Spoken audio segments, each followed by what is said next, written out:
Okay. Well, welcome everybody. Thank you so much for joining us tonight. We're excited on Children's Grief Awareness Day to share some activities that you guys can do through the upcoming holiday season to heal together as a family, to remember your loved one who's died, and just to come together and have some fun because that's important in our grief. So I'm going to pass things over to Peggy real quick to kind of introduce Sandcastles briefly and what we do, and then we can jump into our presentation. Thanks, Kaylee. My name is Peggy Nielsen. I'm the manager of Sandcastles program. We are a division of Henry Ford Health System, and we are very happy to be here. We are honored to be able to serve grieving families with children between the ages of 3 and 18 who have experienced the death of someone loved. We have ongoing bi-weekly groups. Right now they're all virtual, and pre and post pandemic they will be in person, as well as individual, like a family community offering that we're part of, where we do one-time events like camps, virtual camps, and family night activities, webinars for education, all sorts of things. So we are happy to help anyone in any way related to children in grief. We have lots of resources. Please reach out if we can help you in any way, or if you know somebody that can help, that we can help. Thanks. Yes, and I'm Kaylee. I'm a program coordinator here with Sandcastles. Excited to be here tonight, working with you guys and sharing some of the fun things that we have to offer. Speaking of offerings coming up here in the next couple weeks, we have Giving Tuesday coming up here shortly. That's a worldwide initiative to give back to causes that are meaningful to you. So we encourage you, if you participate in that, to think about us and maybe share some of your Giving Tuesday love with Sandcastles this year. And to learn a little bit more about that and about what we do, feel free to give us a like or a follow. We're on Facebook and LinkedIn and Instagram, and so you can follow us there for more information. So jumping right in, because we have a lot to cover this evening. So holiday activities to help you remember and heal as a family. So we hope that you'll leave tonight with some ideas of things that you can do together as a family to help you through this holiday season. What we'll touch on tonight, we have some different categories here, different activities and things you can do. So our first one is ideas for gathering around the table. Our second one is ideas for gifting or giving to yourself and to others. Our third is ideas for sharing memories.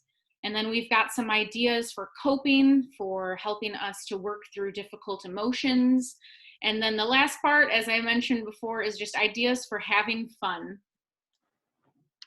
It's important too. Absolutely. So before we jump into our different activity ideas that we have, we wanted to just run through our quick Grievers Holiday Bill of Rights with everybody.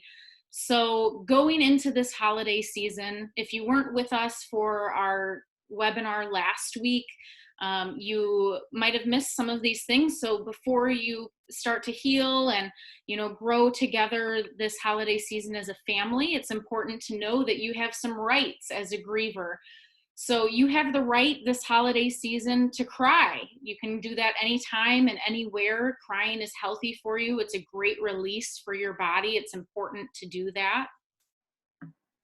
You have the right to share about those you grieve during the holidays. So you honor their memory in this way. It's important to talk about them, to share about them, to work through that grief journey. You have the right to cancel all holiday activity for yourself or not, whatever you choose. It's not selfish. You honor your journey, whatever feels right for you. You have the right to do other activity without guilt or explanation. There are no rules when it comes to grieving. And kind of as we mentioned there with canceling activity or choosing to opt into it, whatever you choose isn't selfish. Whatever you choose to do is honoring yourself, your emotions, and your journey. And then our last thing here, you have the right to add in more things to this list because you know you personally, you know your grief, and we all grieve differently. So your list might have a few more bullet points on it, and we encourage you to think about those things as we go through this upcoming season. If you weren't with us in our last webinar, we do have that posted out there, and you're welcome to go back and listen to that. It gives lots more detail on ideas and getting through and coping and all of that. Yes. So kicking us off here tonight, our first category, as I mentioned, is ideas for gathering around the table. So things that we can do at home while we're sharing a meal with our immediate family, with others, whatever that looks like for your family this year. So our first idea here, something we've done at Sandcastles before, is making a special plate in honor of the person who's died. So what you'll need for this is a plate that's safe to go in the oven, and then Sharpie or some kind of permanent markers, and that's it. As you can see in this picture, we've used this activity before with children in our groups. It's acceptable for people of all ages. It's easy to do. What you'll want to do is make sure you clean off your plate to start. You can use a wet paper towel just to make sure that's clean before you start to go in with your permanent markers. You can make a design. This plate can be in honor of your loved one. You can decorate it. I know that down in our picture here, one of those girls, her plate says Dad with some pretty colors and designs around it. If you want to decorate it any way you choose, whatever works for you. And then once you're done decorating that plate, what you can do, as long as it's oven safe, that part is important, is you can bake that in the oven, put it at about 350 degrees for about 30 minutes.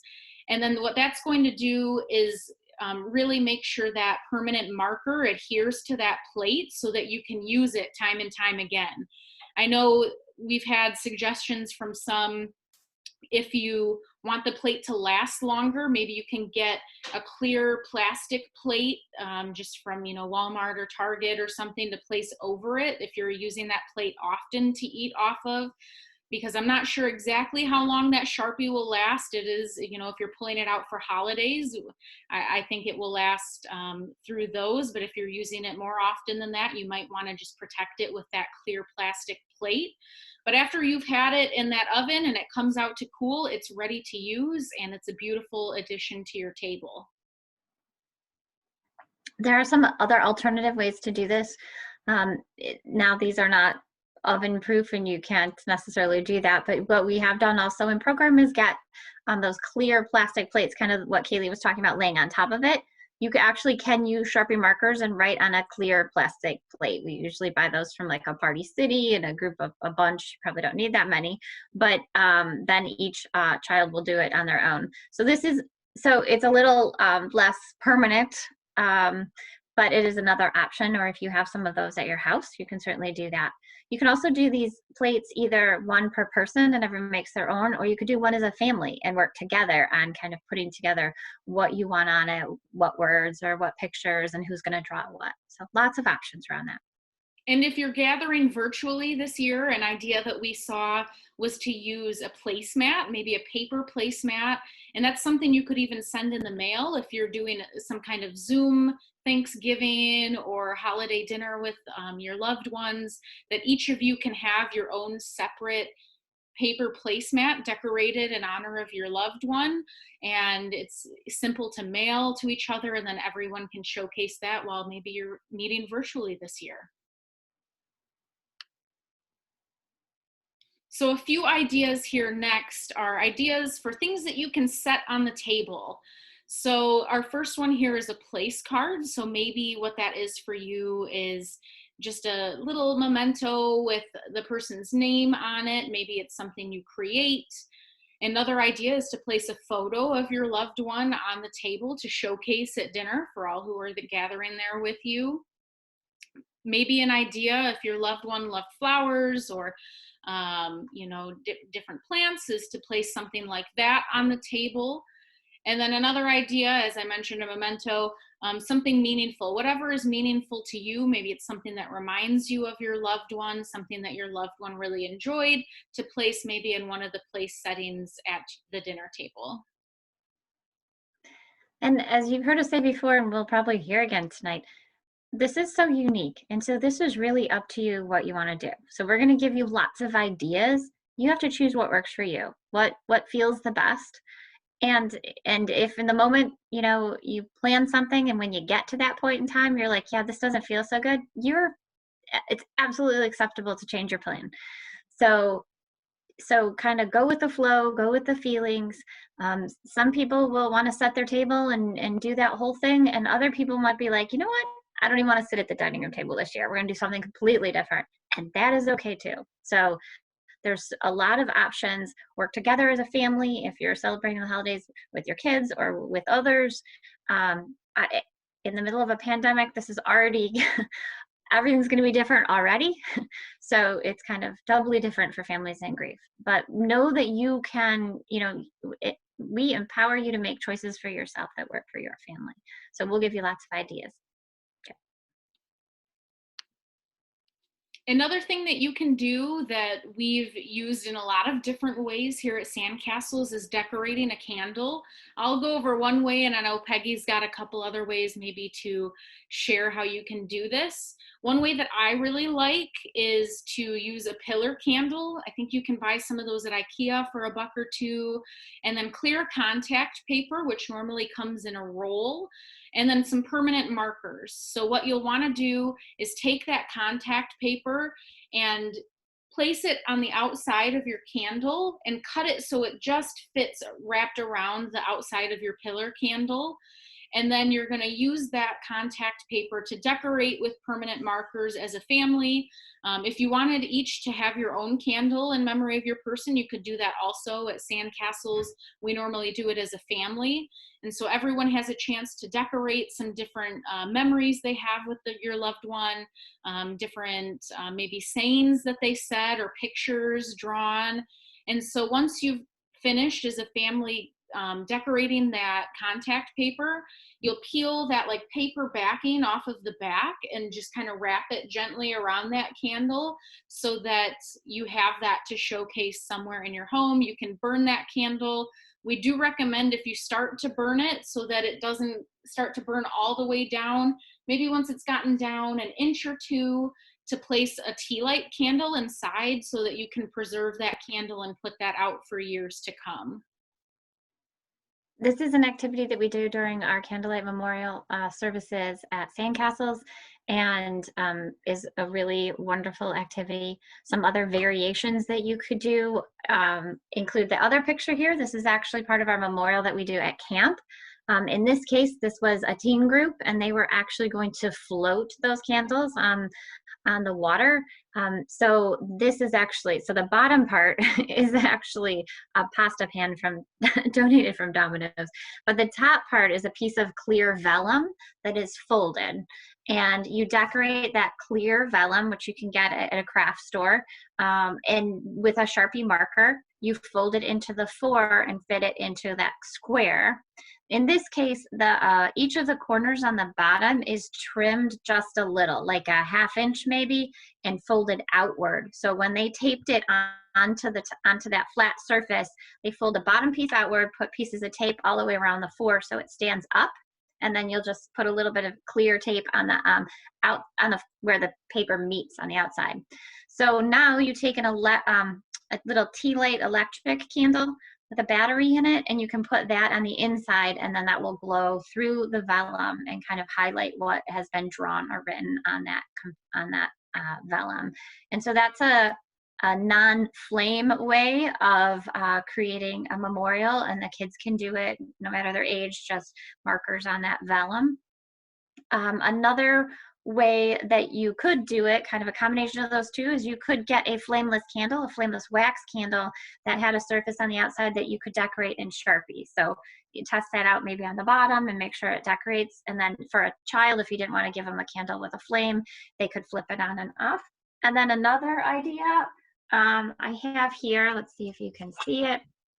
I just go the wrong way. So this is like a candle that was a gift when my father died, in memory of, I believe it says, memory of a life so beautifully lived and a heart so deeply loved. So if you want to do, this is a great gift to give to people when someone dies. It's just a really nice memorial. And on the top, if you can see it, is just a little tea light candle that we light, and we can switch it out and keep going.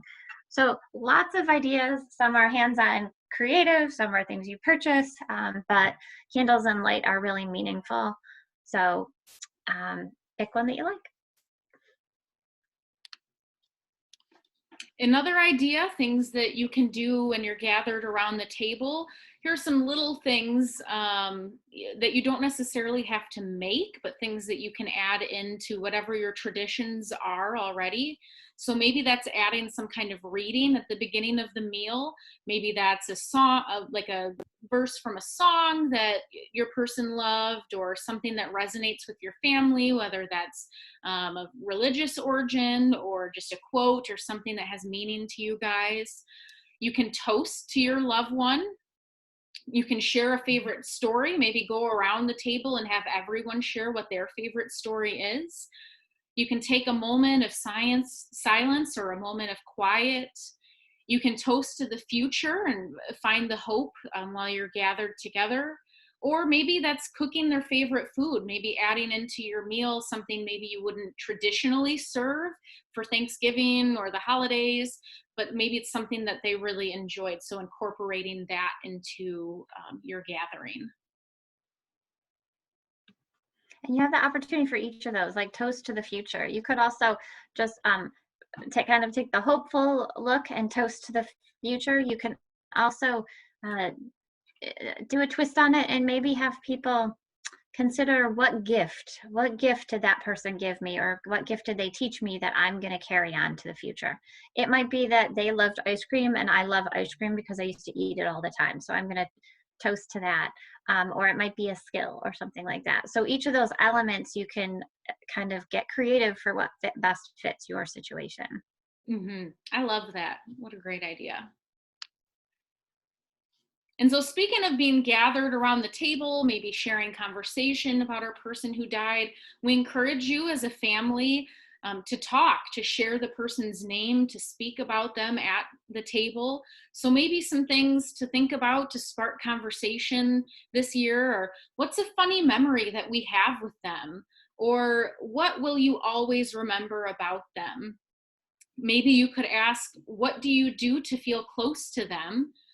Or what special touch did they add to this holiday that we're celebrating together? So all things to think about, and you may have other things to talk about as a family. Maybe there are special things that have meaning to you, different things that you did together, but these are just some ideas to get you thinking, to get you talking around the table. Sometimes these conversations do lead to tears, and I think it's just important to remember, if you have kids at the table, sometimes kids will work to protect their parent. They don't want to make you more sad. So maybe they don't want to talk about it, or maybe they don't want to say something that's going to make you more sad, or say something that's going to make you cry. Really good to help teach them that it's okay to cry. And I have those meetings of sadness, but you got to feel that sadness in order to kind of work through it. So role modeling that, knowing that it's okay to do that, and knowing that it's okay to talk, and good to still say the person's name. If that's where you're at and that's what's good and that's how it works, please talk with your kids, see what works for them too as you go through all of this. So now we'll shift gears. So these are going to be some ideas for ways, things that you can give or things that you can gift to yourself or others in memory and honor of your loved one. And we have a few of those here for you. Part of that might be making a donation. So maybe that's donating items, so donating clothing, household items, something that reminds you of your loved one, or creating something to give to a cause or a person in need. I know one thing that Peggy and I had heard recently was there was a family who dad had died, and they decided to go out and buy an entire outfit that dad would love in dad's size, down to the shoes and socks, and donated that to like a Salvation Army. So that's maybe an idea, something that you could try. Another thing is making a monetary gift. So maybe your person had a cause that they were really passionate about. So thinking about maybe giving to that cause monetarily. And if you're not quite sure, maybe that's something, maybe you're not quite sure what your person really loved or was really passionate about.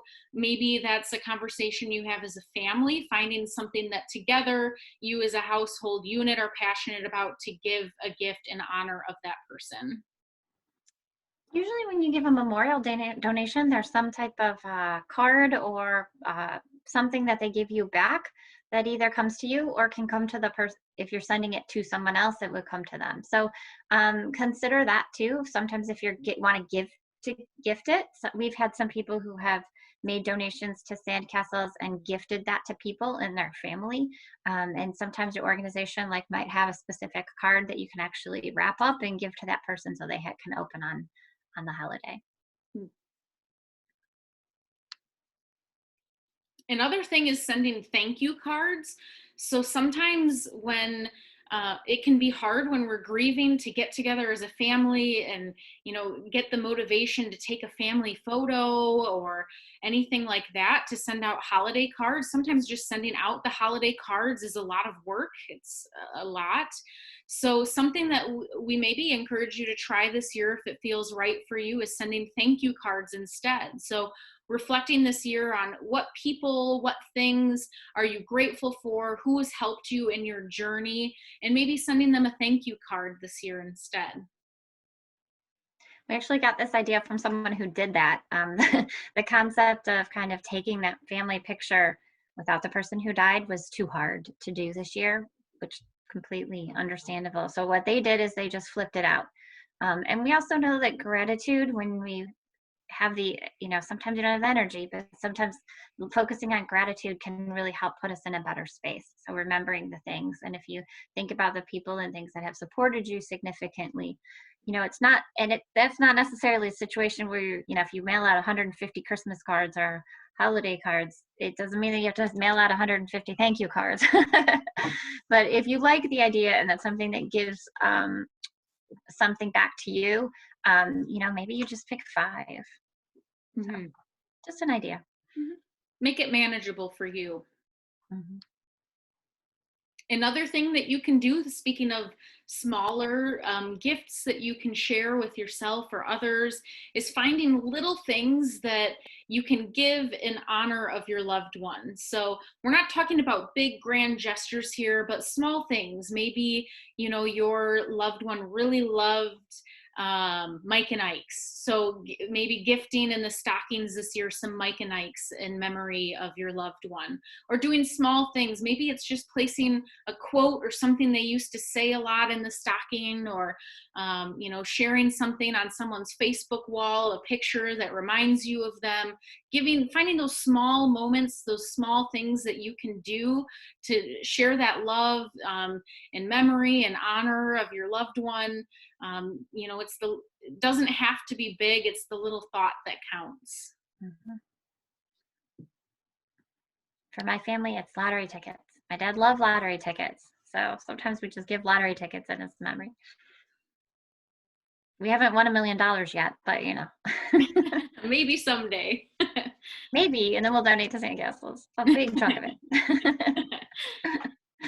So shifting gears again here. So ideas for sharing memories. So these are some things that you can do as a family. Some of them are things that you can do by yourself, but ways that you can reflect and remember your loved one, and to, in some of these cases, showcase it in your home. So this first one that we have here is a short video clip that I will play. This is about making a remembering ornament.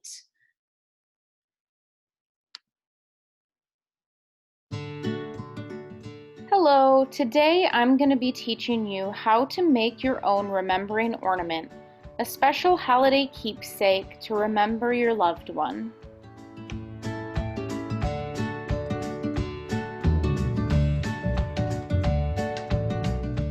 Here's what you'll need. A clear ornament, you can find these at the Dollar Tree, a pair of scissors, something to write with, a few different kinds of ribbon, I've used 3, and a piece of paper.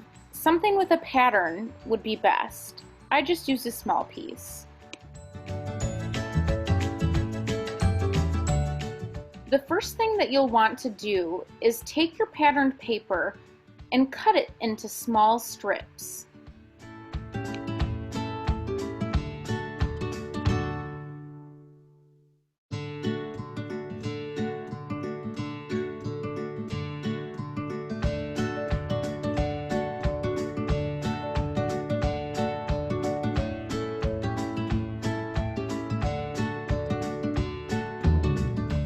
Once you've got your strips cut out, you're going to take them one by one and fill them with things that you want to remember about your loved one. And you'll do that with all of your strips.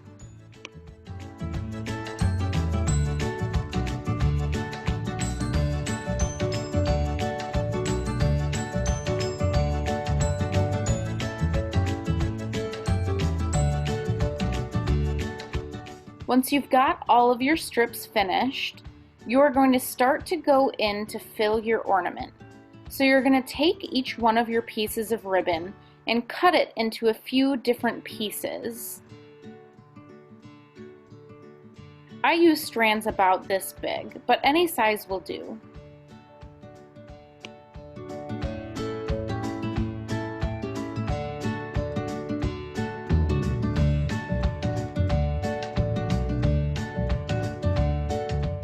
To start to fill your ornament, you're first going to pull that cap off. Mine came off pretty easily, and then to put it back in, I'm just going to push in those small little nubs.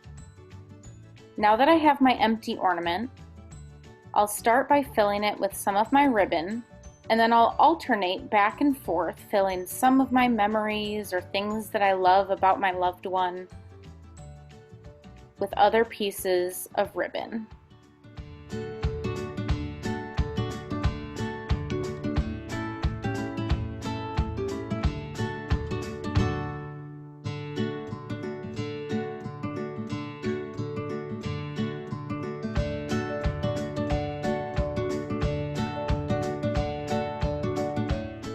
When I alternate back and forth, it makes it so on the outside of my ornament, I can see all of the different ribbon colors and paper colors that I used. So now to put it back together, I'm just going to pinch those 2 little nubs together and fix that top back on the ornament. And now it's ready to hang. And that's all there is to it. Now I've got a special ornament that reminds me of my loved one that I can cherish during the holiday season for years to come.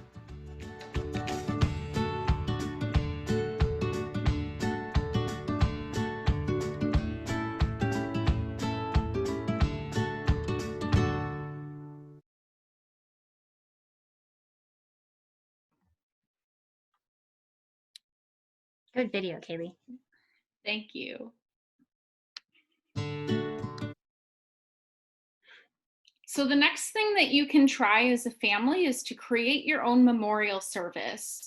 So what you can do is come up with a basic outline. So maybe that's an opening reading, sharing some songs or other readings that they liked or things that resonate with your family, leaving some time to share, and then having a closing.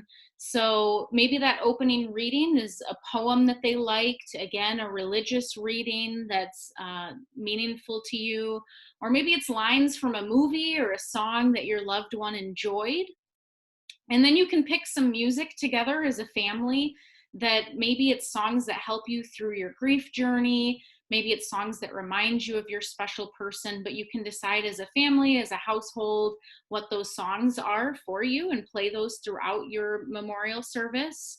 And then leaving time to share. So figuring out there, is your family going to use props? Maybe this will be a time to showcase some of the things of your loved ones. Maybe they really liked bowling, and you'll talk about what bowling meant to them and share their bowling ball with all who are attending or watching. Or maybe that's sharing different items that belong to your loved one. And then once everyone's shared, closing that up with a reading. And then making sure that you're leaving time afterwards, because this can be an emotional thing for many. So leaving times afterwards to comfort and connect with each other. Maybe that's leaving some time to bake some cookies together afterward, or doing something to kind of come down from that and kind of heal together. So this is with a pandemic and the COVID deaths that have happened, especially any death that happened in, early in this, like March, April, May. Sometimes even the funerals weren't held, or certainly they haven't been held as we normally would, where you really have an opportunity to gather in person and get that support. So know that you can do whatever you need to do. If you didn't get it then, or want to do something different, you can do a memorial service. You could do a Zoom or an online memorial service with pictures and invite friends and family to that, if that's what's meaningful. And you can do it big or you can do it small, just with the people in your own house, and as many elements as you want. And maybe it's just we're going to take a half an hour, we're going to talk, and we're going to share memories, or we're going to read, as like the songs or the favorite poem, or just the favorite book of the person. So really, there's lots of opportunities, and whatever suits you and makes your heart full and supports you, that's the choice you want to make.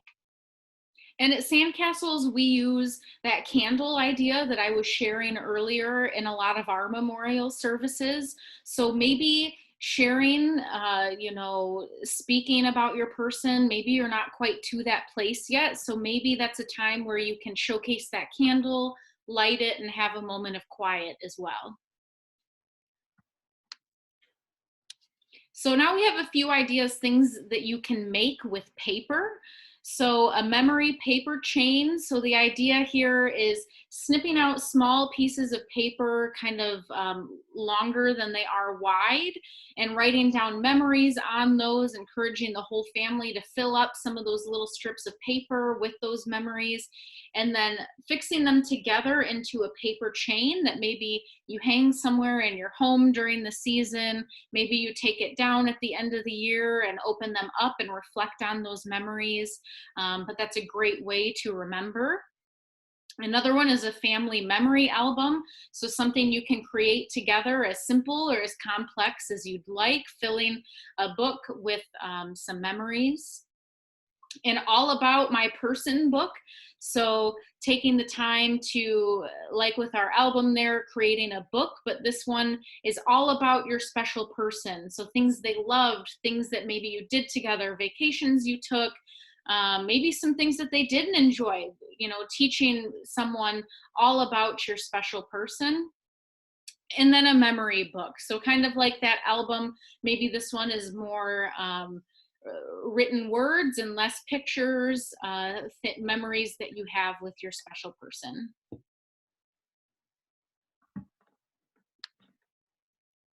And so that takes us here into another video. So this one, I'm going to walk you through how to make a lighted memory jar. We make something similar to this at our Sandcastles camp when we're in person, but I'll walk you through here in this video how to create one of those so that you can showcase that in your home.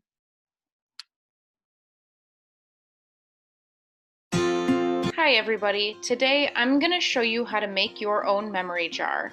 You can use this memory jar as a way to showcase your memories with your special person who's died. So let's get started. You'll need a few supplies to make your memory jar today. Some Mod Podge, a mason jar, any size will do. You will want to make sure the sides are flat if you can find one like that.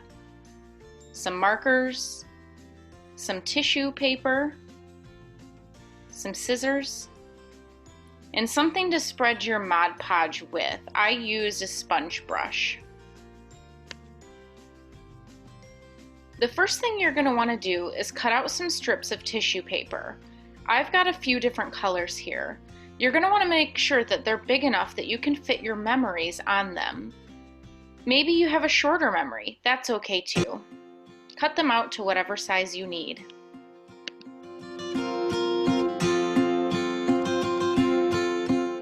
Now you should have some strips that are a good size for you to write your memories on. What you're going to want to do next is go in and cut some smaller pieces to help you cover your jar. So I use the scallop and just cut some of those, but you can cut whatever shape that you'd like. Now that you've got all of your tissue paper cut out, even those smaller pieces to fill your jar, it's time to go in and start to write some memories. You can set aside these smaller pieces for now. We're going to focus on these bigger pieces of tissue paper. Pull one out and start to think about a memory that you share with your special person who died. Think of that memory. Pull out one of your markers. I used this kind here and went in with the fine tip end. And fill out your memory that you have. Once you've finished one, keep going until you fill all of your strips with special memories that you share with your loved one who's died.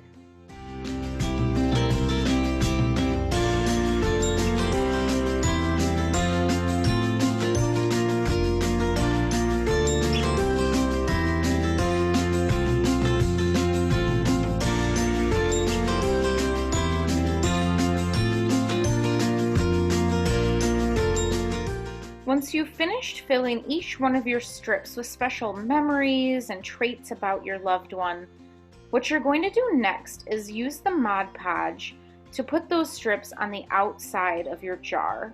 Again, here I've used a jar that's got pretty flat edges to make it easy for me to do that.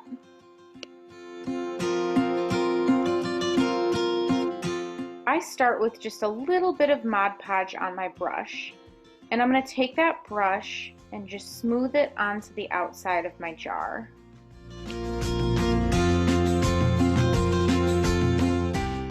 Then I go in with a small piece of tissue paper and just flatten it down on top of that Mod Podge.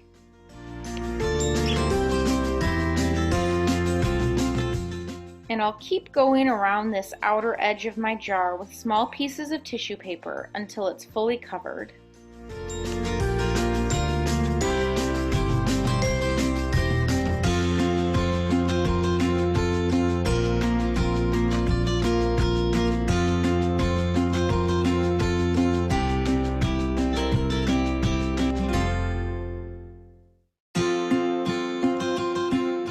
Now that my jar has its first layer of tissue paper on it, I'm going to go in over that tissue paper I just laid down with some more Mod Podge so that I can go in with my sheets that have my memories written on them and stick them to the outside of my jar.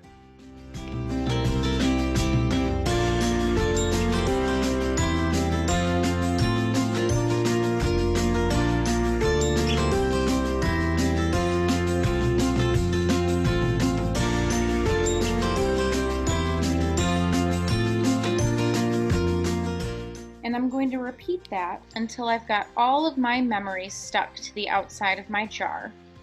And then I'm going to let it dry for just a moment. And to finish my jar, I take a tea light candle. I can use battery operated as well. And I'm going to set it inside.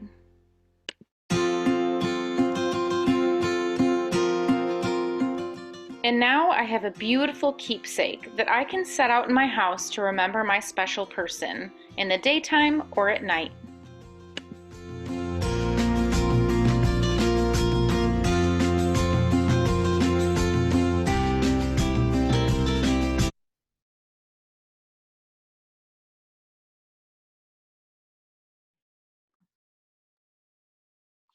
You said you can use you said a preferred a smooth-sided jar, and you probably could use any size jar, right? Yeah. Mod Podge. When you're talking about Mod Podge, is there a matte Mod Podge and a glossy Mod Podge? Am I thinking the right thing? There are differences. You can use either one of them for this. Okay. So you want to make sure that you let it dry completely so they don't shift around. But either one of them you can do like 2 layers of. So you can put it on top of that first layer of that tissue paper. Okay. Thanks. Mm-hmm. So the next thing is things to leave out for others to enjoy. So we saw this idea of this our lives are a gift to others box. And the premise of that is that you leave a box out during the holiday season, and people can fill it with small notes, ways that your loved one was a gift to you. And so you can choose to, pull out of that box and read those whenever you want. But we thought that was a sweet idea to add in, especially this holiday season, when I know all of us could probably use a little bit, our spirits lifted a little bit. And then another thing that you can do is leave lighted luminaries outside, maybe in the driveway if the weather's okay. But we've done those. That picture there is from some at camp. You can do those in different ways, whether you cut out parts of the side of the bag there as they have, or you decorate that with markers or something so it's writing on the side or pictures. You can do that different ways, and then put a battery operated tea light inside so that lights your walkway or your driveway. I saw some recently that were painted in watercolor, which was really pretty. So they used kind of a crayon first and then watercolor off over the whole bag, which really made it really pretty. It's an awesome One idea. of, one of the things that we're going to be doing next month and posting on our social are just kind of shorter videos than this, but just videos of how to help a family in grief or how to help someone you know in grief and things that you can do. So if you're listening and in that position where you know someone else who is a grieving family, the idea of giving to others, that might be a nice gift to give, like a journal full of good memories or good stories or stories that the kids might want to remember as they grow up, creating that and gifting that to the family. So, and if you are a grieving family, you can certainly do that yourself, but you can also watch our Facebook page. And if you want, you could share our videos so that the people who are surrounding you and want to know how to help you might be able to take some of those ideas. And I think so many of these things that we're sharing tonight are great ideas to gift if you yourself maybe are not grieving but are looking for ways to support someone else. These are all great, meaningful ways that you can show them that you care. Absolutely.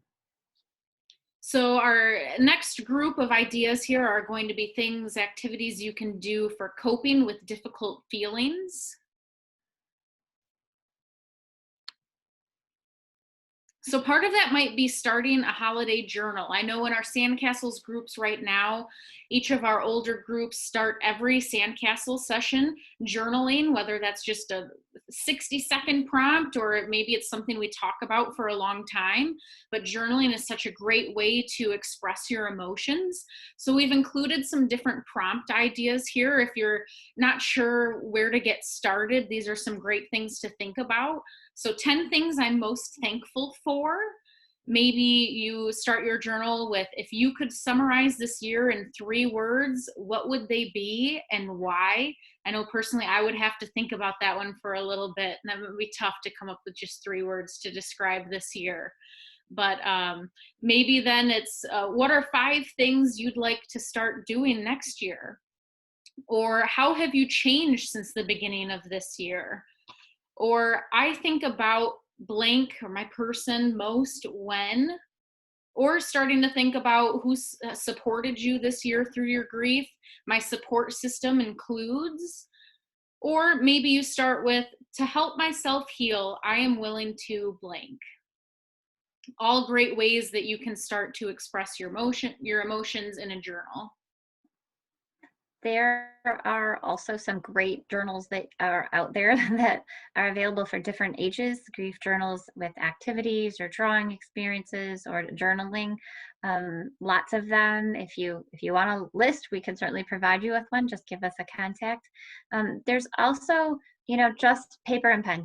So if you're a person who could just grab a piece of paper or grab a journal, it's always good to actually have a journal versus a free piece of paper and just a pen and start to write whatever you're thinking.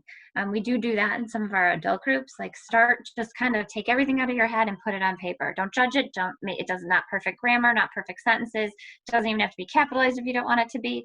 You don't have to read it again. You just put it in there and keep going.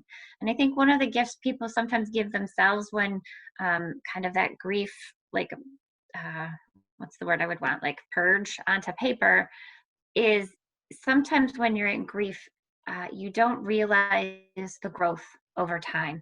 And so 3 months can go by and you feel like you're sitting in the same place, or 6 months go by and you feel like you're sitting in the same place.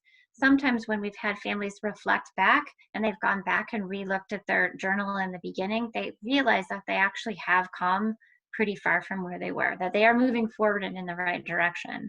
And so journals can kind of help you reflect back. Most importantly, though, part of, we talk about our emotions are never wrong. What we do with them is what may or may not be wrong. And we teach that to our kids. So if I get angry, mad, sad, frustrated, any of those, that's how I feel. I can't control that. What's important is what I do with that. And what's important for our health is that we recognize I'm really sad right now, or I'm really mad right now. And what am I going to do to get that out of my body, right? I want to kind of, any way that I can get that out is important and valuable. And journaling can be a great tool to do that, because you can literally just word vomit it onto a page, for lack of a better term. Sorry. It's kind of one big brain dump. Graphic. Much better choice of words. I like either way, but yes.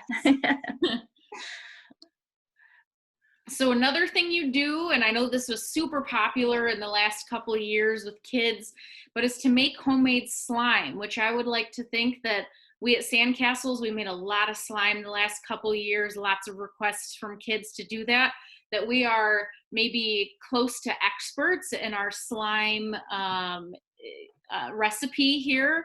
So I encourage you, if you're looking for a good slime recipe, to take that and use that with your kids. What can be fun in making the slime is adding food coloring or maybe glitter to it, or even those like small little pom-poms to it to give it some texture, because slime can be a good way not only for kids to have fun, but it's a great way to release emotions. And as we're having some of these difficult conversations, as we were mentioning before, slime and Play-Doh, all those things like that are a great way to keep your hands busy, to make it a little bit easier as a kid or as an adult to talk about some of those difficult things. So one thing to note with making this slime, what we've learned along the way is sometimes the best practice is to mix it right into a Tupperware container. So you've got somewhere for it to go at the end. It's a little less messy as you're making it, and it's a place that you can store it easily, so it's airtight and it lasts longer. And so this brings us into our last group of ideas for this holiday season, which is ideas for having fun and finding the joy, which I know for myself and many others, well, when we're grieving, it can be difficult. And sometimes we may even feel guilty for having fun and just laughing and enjoying ourselves. But these kinds of things are so important.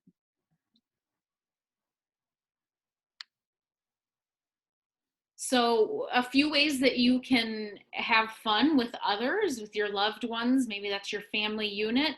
Having a holiday movie night, so watching some movies together, whether you like holiday movies, those Hallmark cheesy ones like I do, or maybe something else, watching those together as a family unit. Making cookies together, finding recipes you enjoy, spending some time together in the kitchen. And then maybe that's cutting out snowflakes, so finding things that you can make to decorate your house, or spruce up your space that you are spending these holidays in together. All of these actually can also be memory activities, of course. You could watch the person who your favorite movie that they had, or one that you've always laughed together with. Maybe watched Elf, or who knows what it was. And making cookies together can be the same thing. What was their favorite cookie they made? Kind of that working together towards a project is really powerful as a family. The snowflakes too. You could actually even cut the snowflakes and add memories onto the snowflakes, and then hang them. If you did a lot of snowflakes and hang them from your ceiling with each piece, maybe with a piece of tape or something that would go onto the ceiling. It could be snowing inside, snowing memories. But kids do I love to cut out snowflakes. So taking the time, we talk about kind of the tasks of grief for kids, and which are we adults also work through those, but one of them is kind of really taking the time of remembering and honoring, which we talk a lot about through all these activities. The other thing that we know is really important is to take time for yourself, and that grief, although it is 24/7, especially for us as adults, you feel it, it's always kind of there. It's okay to take that break. It's okay to take that time off from grief. It's okay to smile. It's okay to laugh. Those are things that don't feel guilty about. Don't feel like you shouldn't be laughing and having fun because someone just died. Those are that's part of the grief process, and there's feelings all over the board, and it is okay to have those moments. At Sandcastles, we actually at least once a year we'll take a night off from grief, and we will have fun. We will play games. We've had a yo-yo artist. We've thrown water balloons at walls. We've had, jokes and all sorts of different things, because sometimes you just have to set the grief aside if you can and just have some fun and allow yourself to laugh. So it is okay to do, it's valuable to do, and when you can do it, take advantage of it. And if you're not quite at that point yet, that's okay too. Just kind of hold that, tuck that idea away for the future. Honor yourself. Another fun thing that you can do, I myself really enjoy puzzles and games. So something that might be unique for you to try this year is making a word search in memory of your person. So filling that word search with words, maybe it's your person's name, things that remind you of them. Maybe you just want to do a fun one that's winter terms like snow or snowman, skis, things like that. And then what you'll do is fill the rest of those little squares with letters just randomly, and then make sure that you write those words that you hid in there at the bottom, and then give that to someone to try. So it's fun for you to make that, and then it's fun for whoever receives that and gets to search for those words to find. Maybe that's what you make copies of and you send out instead of a Christmas card. That's an awesome idea. Yeah.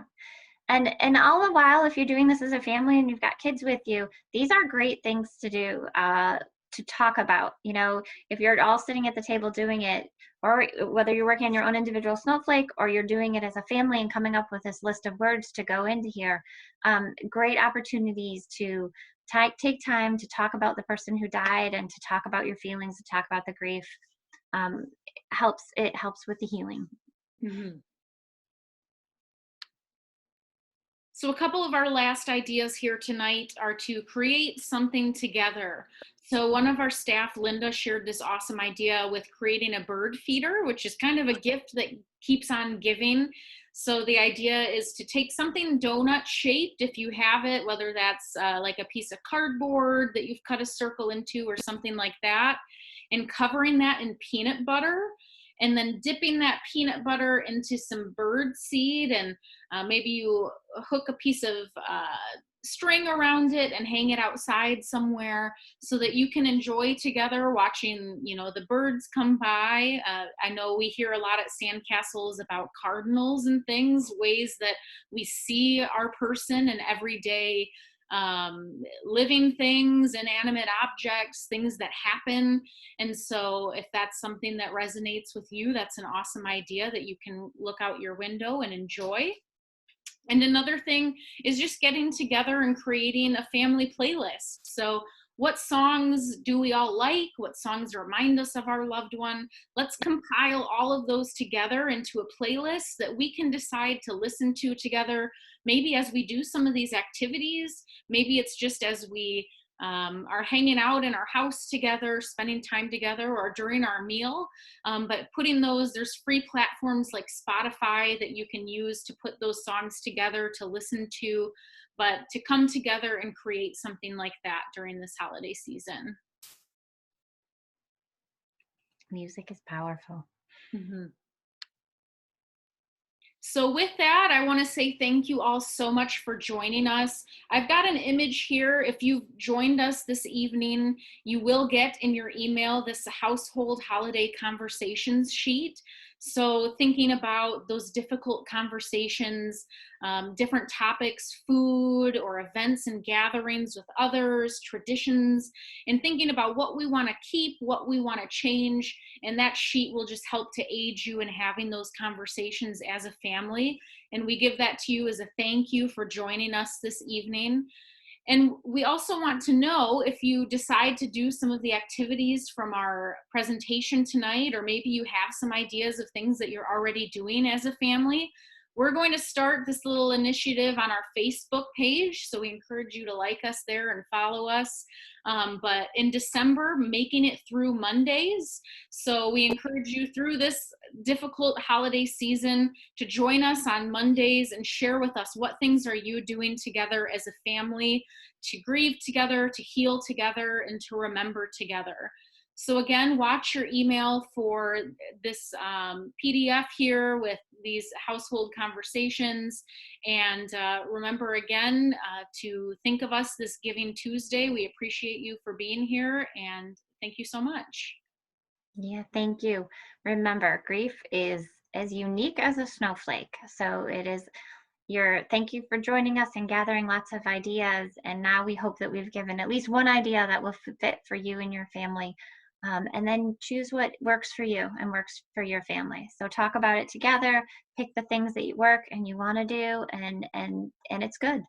You got to do it your own way and be kind to yourself and not judgmental. Just give yourself grace and compassion. We are going through a hard season in so many ways in this world right now. So know that we're here to support you in any way. If we can help you in any way, please reach out to us. And again, thank you. As Kaylee said, thank you for joining us.